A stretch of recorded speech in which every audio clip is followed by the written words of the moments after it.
مجھے یاد آیا کہ آج سے 70-80 سال پہلے کی بات، ہمارے شیخ الہند مولانا محمود حسن دیوبندی رحمہ اللہ جب اپنے ساتھیوں کے ساتھ مالٹا سے چھوٹ کر ہندوستان آئے تو حضرت نے اپنے شاگردوں کو، مریدین کو، متوسلین کو جمع کیا اور یہ فرمایا کہ ابھی تک ہم آزادی کی جنگ تنہا مسلمانوں کو ساتھ لے کر کے لڑتے رہے اور انگریز لڑاؤ اور حکومت کرو کی پالیسی پر عمل کرتا رہا۔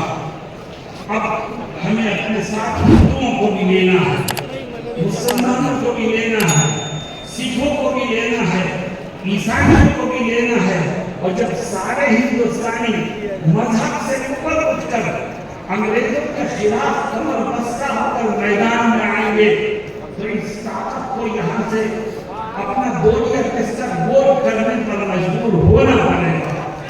دنیا نے دیکھا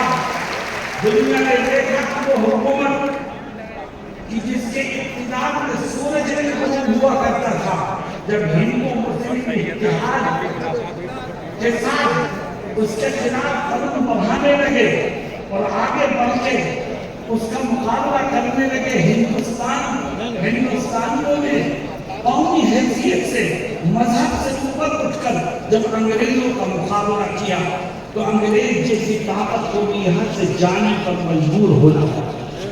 میں گزشتہ دنوں کچھ سیاسی پارٹیوں کے فرقہ پرست لیڈروں کی زبان سے ایک نعرہ سنا ہے، میں اس نعرے کو صحیح سمت دینا چاہتا ہوں۔ وہ کہتے ہیں کہ بٹو گے تو کٹو گے، میں بھی کہتا ہوں کہ بٹو گے تو کٹو گے، ہندوؤں، مسلمانوں، سکھوں، عیسائیوں سب ایک ہو جاؤ۔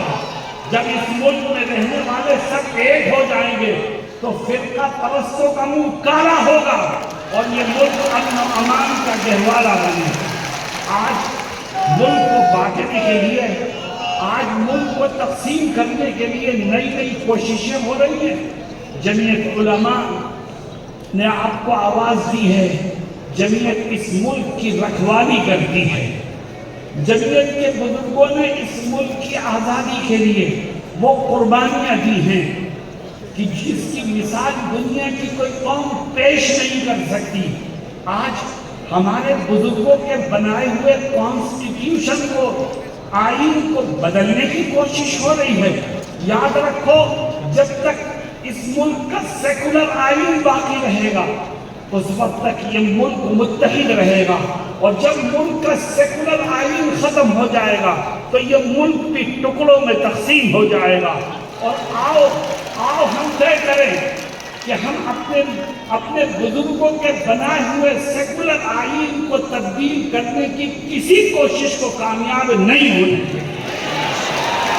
میرے دوستوں، ساتھیوں، قومی یکجہتی کا پیغام جمعیت علماء ہمیشہ دیتی ہے اور وہ یہ کہتی ہے کہ مسلمانوں اسلامی اخلاق اور کردار کے ذریعے سے غیروں کو اپنانے کی کوشش کرو۔